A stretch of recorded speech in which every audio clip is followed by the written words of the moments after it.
ఓం శ్రీ సాయిరామ్. నా పేరు తులసి వచన్. నేను 5th క్లాస్ చదువుతున్నాను. ఈ నెల ఆగస్టు 27వ తారీఖు వినాయక చవితి అనగా శుద్ధ చవితి నాడు మనము భాద్రపద శుద్ధ చవితి నాడు మనము స్వామివారి విగ్రహాన్ని తీసుకుని వచ్చి ఇంట్లో పెట్టుకుని తలస్నానము చేసి స్వామికి పూజ చేసి ప్రసాదము పెట్టి బుందీలు తీసి అక్షింతలు చల్లుకుని తల్లిదండ్రులకు పాద నమస్కారం చేసి అక్షింతలు చల్లుకుని జై సాయి. ఓం శ్రీ సాయ.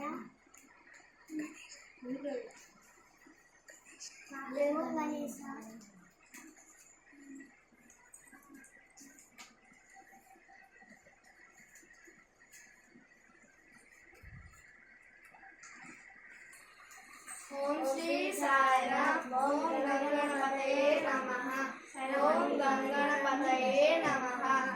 ఓం గంగణపతయే నమః. జై సాయిరామ్. ఆగండి.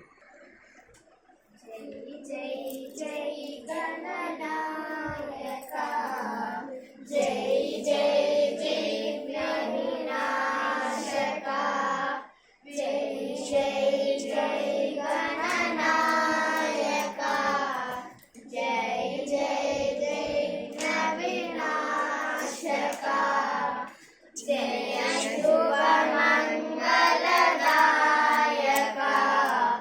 విద్యా బుద్ధి ప్రదాయక. ఓం శ్రీ సాయిరామ్. నా పేరు అసిఫ. నేను ఈరోజు వినాయక చవితి గురించి చెబుతున్నాను. భారతదేశంలో జరుపుకునే పండుగల్లో వినాయక చవితి ఒకటి. భారతదేశంలో జరుపుకునే అతి ముఖ్యమైన పండుగల్లో వినాయక చవితి ఒకటి. ఈ పండుగను పార్వతీ పరమేశ్వరుడు అయిన కుమారులైన వినాయకుడి పుట్టినరోజు సందర్భంగా జరుపుకుంటాము. ఈ పండుగను భాద్రపద మాసం శుక్ల చతుర్థిత జరుపుకుంటాము. పండుగ రోజు ఉదయాన్నే లేచి స్నానాలు చేసి కొత్త బట్టలు ధరిస్తాము. గుమ్మాలకు తోరణాలు కట్టి దేవుని గుడిలో పువ్వులతో అలంకరిస్తాము. దేవుని గుడిలో పెట్టిన బొమ్మను మనం తెచ్చుకున్న మట్టి వినాయకుడిని పెట్టుకోవాలి.